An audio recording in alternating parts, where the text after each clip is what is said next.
Sound Reggae, Bilbao, Basque Country, Spain. Yes, Madu Messenger says, big up Sound Reggae scene. They bring you the knowledge, they bring you the culture, they bring you all things reggae orientated. Check the blog, watch it.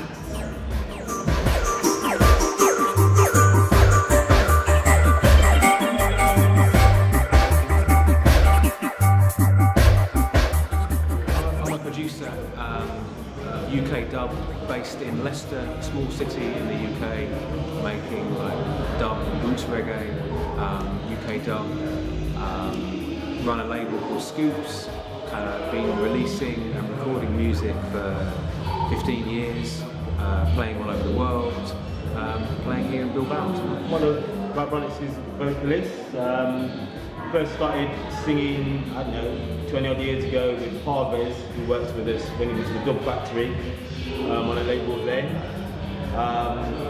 Fell out of music for a bit, then came back into it maybe 2000, 1999, 2000, started working with Steve. And yeah, The rest is history. He drags me all over the place, so, you know, spreading the message and the word, so it's all good.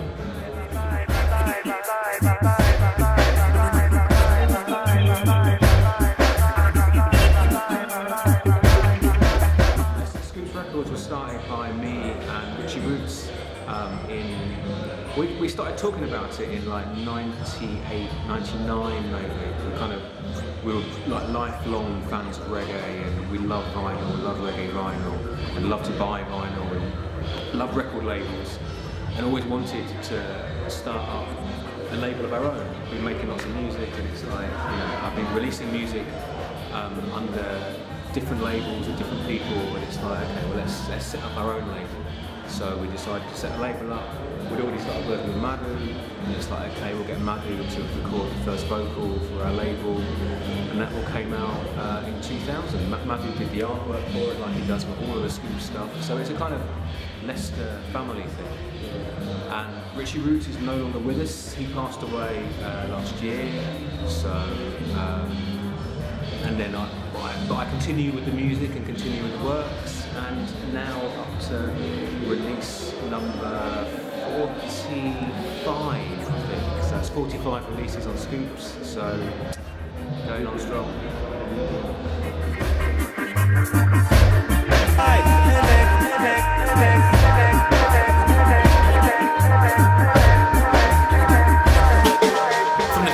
Vibronics, I always made music using a computer, and it started off the most basic in the world using an Atari ST, which I bought for, you know, very few pounds in the mid-90s. So I've always used the computer to control, to build the rhythms on a computer, programming drum machines and synthesizers and stuff.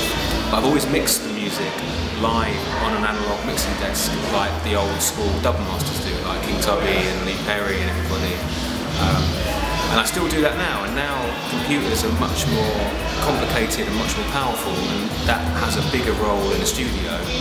But at the same time, I still plug the computer into the mixing desk, and I mix everything on an analog desk using old delays and old spring reverbs and things. So it's kind of a combination of the best of the new and the best of the old is really how I look at it.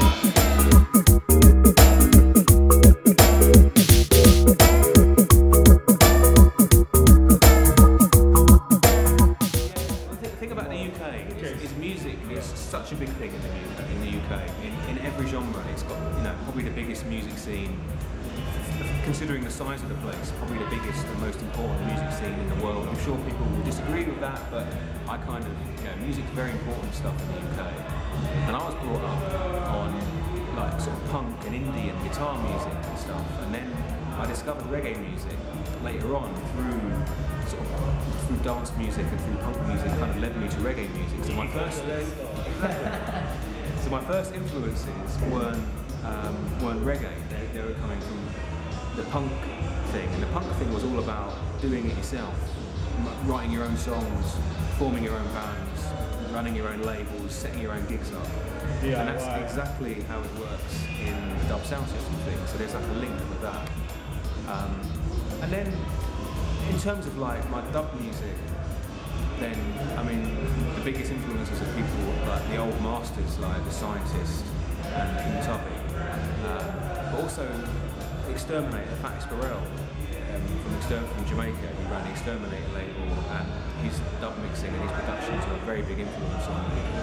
And also the whole UK dub thing that started in the 90s, things like Alpha and Omega and Disciples and Dub Judah and Dub, yeah, exactly. All those people, they were big influence on me. Yeah, exactly. Yeah, exactly. And then the rest is Because I think the UK is kind of special because of the, how will I say, because of the different people. So like in our city, Leicester, it's got like Asian people and African Caribbean people and from before. It's now got like other people as well. But the original influences in the city was one thing that you then picked up on because it was always around in some way. It was never big like London, but it was always had a dub element in there. And well, I'd hear it on the streets when I was walking around where I was living. You get it in my house. Yeah, exactly. I was living, you know, in the ghetto, in the poor area of Leicester, and you'd walk around and you'd hear houses shaking, the sound system. It'd be in the summer, and we just stick our boxes right outside the house and just start playing in the street. You know, so it'd be like really organic, and the police would come and say, "Oh, we got to turn that off," you know. But in those days, in that, especially in that area, area called Highfield, then it wasn't like a kind of lawless area, but the police wouldn't go in so much, and you could do things then which you can't do now. Now everything is controlled and locked down, but then you could bring speakers out, and, you know, kind of have music playing, and I'd see that around me, and that was a big influence on me. And that was only when I came to Leicester, like I was saying, I saw and Leicester's always had a history of reggae. So. And you couldn't go down the street without hearing, like Steve said, some reggae coming from somewhere. So you're immersed in it, whether you at the time, it's different now, but at the time you was immersed in it whether you liked it or not, you know? It's like when I was younger, Jacobis used to come to Leicester, so that was the first proper sound system I saw. And then like Shaka and all the rest of it. You know what I mean? We had little sounds in Leicester, but the major sounds always used to come to Leicester. All of them used to come to Leicester. So, you know, so it's quite deep. Yeah. You know, it's the roots are deep and long. You know. And what's happening now as well is that when I started in the reggae scene in Leicester, I was like a youth really. I was in my early 20s and I was new to it all and learning all. And now I'm like an old man, and I'm working with some younger people whose parents I used to hang out with, and now they've had children, and their children are continuing that reggae tradition. And like Madu's got kids, and they always go to the dances, and there's kind of it's like a family kind of tradition thing in Leicester, and it just goes on. So I'm proud to be part of it.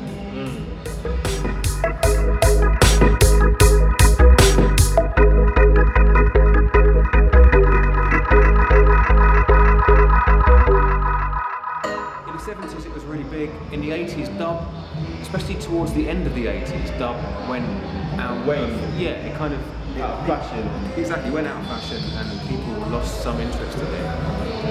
But I wasn't even into it then. It was really only in 1990 that I got into the whole kind of roots reggae thing. So there was like a revival that happened then, because you had Shaka playing.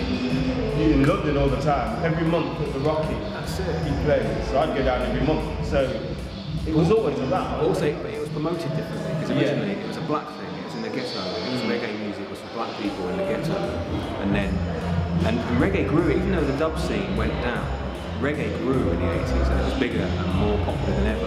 But just the dub had kind of because the thing about reggae is that it moves quickly, and there's always it's like the next thing. It's because that's kind of Jamaican culture. It's always looking for the new thing.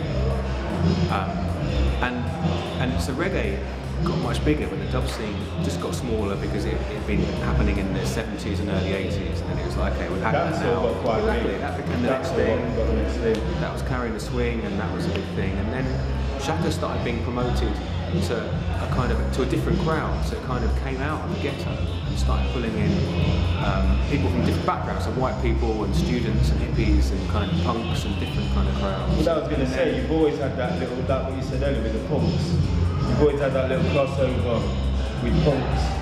Back in the day in the UK, the crossover with punks and reggae, there's always been that, you know what I mean, that crossover. Yeah, like the Clash and like the Ruts and all of that stuff, yeah. And I think that was then part of the same crew who then got into it. But also what you had in the beginning of the 90s is you had like the explosion of the dance music scene. So you had these big illegal raves going on. And even though they weren't playing reggae music, they were a bit like sound system events, because you'd get a big sound system and everyone would turn up and there'd be a big party, and the music was bass orientated, and the people making the dance music were totally influenced by reggae because they'd been brought up listening to reggae. Yeah. So all your early like house music and techno and stuff, especially the stuff made, not so much the stuff in America, but the stuff made in Europe and in the UK, and like the jungle scene and the hardcore scene was totally influenced by reggae. So, and that made people listen to reggae bassline again and start to discover the real reggae through the dance music. So, it's like dubstep. Exactly the same. You were probably going to just about to say that. No, I wasn't, but you're right. Yeah. But yeah, it's like dubstep, you know, because a lot of young people, they're now thinking, well, where did those samples come from? Where did those bass lines come from? And when they find out it's like from old reggae or old dub, should we say, and it's like someone like cross over or cross back. Yeah. Because some people, they'll go and they'll hear them, dubstep's a good example. Some people will go and they'll hear, because like when I was quite into like some of the early dance music, and I could hear these kind of, I quite like the stuff that was kind of dubby and had bass lines, and that led me into discovering dub. And in the same way now with dubstep, some people will listen to it and they'll think, I can hear this, they'll hear the more reggae side of it, and through that they'll discover the real thing. Yeah.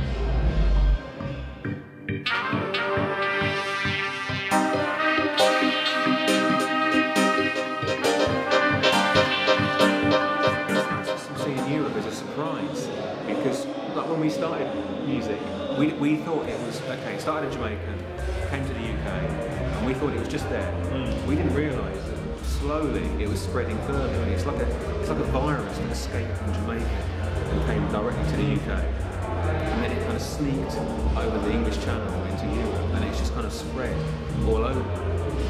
And like when we started, there was a couple of, there was a few crews like King Shiloh and a few crews here and there who started to build sound system, and King Shiloh are British guys as well, living in Amsterdam, but they would like bring in, a few key people bring in like the UK dub sound into Europe, and now it's just spread, and none of us would have ever believed it back in the day that we would now be playing in, I mean this week we're in Spain, and then next week we're in Wales, and then Portugal, and then we're going to Italy, and then we're going. So it's just all over you. It's gone viral, as they say nowadays.